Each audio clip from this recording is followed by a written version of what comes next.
dowladda federaalka Soomaaliya ayaa u muuqata in markan ay ka guuleysanayso dhammaan mucaaradka iyo sidoo kale qaar ka mid ah maamul goboleedyada. Madaxweyne xasan sheekh maxamuud ayaa qaaday tallaabooyin waaweyn oo ku aadan sidii uu markaasi dalka uga qaban lahaa doorasho qof iyo cod ah oo ah mid markaasi si weyn ay u dhaliilsan yihiin mucaaradka iyo sidoo kale madaxda dowlad goboleedyada qaarkood. Dowladda federaalka Soomaaliya iyo madaxweyne xasan sheekh maxamuud oo ka duulaya meelmarinta qorshahooda ku aadan qabashada doorasho qof iyo cod ah ayaa guddiga doorashooyinka heer federaal waxa uu soo saaray liiska jadwalka doorashooyinka oo la sheegay inay ku jiraan deegaano ka tirsan dowlad goboleedka Jubbaland, gaar ahaan deegaano iyo degmooyin gobolka Gada ka tirsan. Jubbaland oo dhankeeda markaasi ka duuleysa ka hortagga qorshaha filla Soomaaliya ee ku aadan in doorasho qof iyo cod ah laga qabto gobolka Gado ayaa waxa ay ciidamadii ugu badnaa ku diyaarisay duleedka degmada Beled Xawo, waxaana ay qorsheynayaan ciidamada Jubbaland ee halkaasi lagu diyaariyey in maalmaha soo aadan weerar saf ballaaran ah ay ku qaadaan magaalada Beled Xawo oo ay ku sugan yihiin ciidamo uu hogaaminayo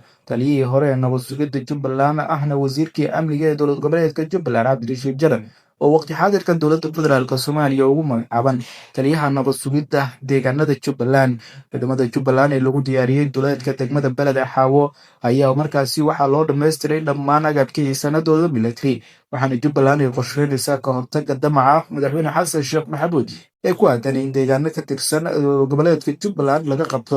doorashooyin qof iyo cod ah oo natiijadoodu markaasi ay tahay mid hal dhinac oo kaliya oo filla Soomaaliya ee madaxweyne xasan sheekh maxamuud u hiilinaysa. Dowladda federaalka Soomaaliya waxaa markaasi lagu soo waramayaa in ay si weyn markaasi ugu guuleysatay mucaaradka, iyadoo madaxweynaha madaxweyne xasan sheekh maxamuud ay ka harsan tahay wax ka yar 11 bilood. Aan ilaahday 11 maalmood ayaa waxaa haddana markaasi muuqata in madaxweyne xasan sheekh maxamuud oo 10 bishan markaasi uu shir la leeyahay ama uu shir isugu yeeray xubnaha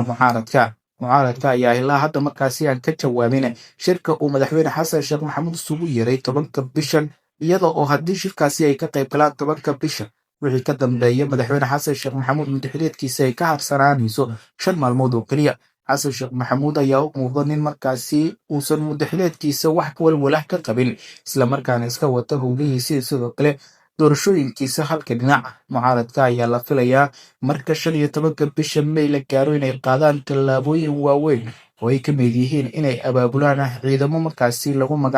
magacdaray badbaado qarantuur, kuwaasoo magaalada Muqdisho la soo gelin doono sida markaasi xogaha ay lagu soo gaarayaan. Mucaaradka ayaa sugaya oo keliya haddii madaxweyne xasan sheekh maxamuud uu arrimaha doorashooyinka dhexda soo dhigi waayo in 15 bisha May markaasi ay qaadaan tallaabooyin waaweyn oo ku aadan inay abaabulaan ciidamo isla markaana ay khalqal geliyaan dowladda iyo sidoo kale madaxweyne xasan sheekh maxamuud. Guud ahaan wixii ka soo kordha wararkeena dambe ayaad ku daawan doontaa. Muuqaalka like saar, aragtidaada qaybta faallada ku dhiibo.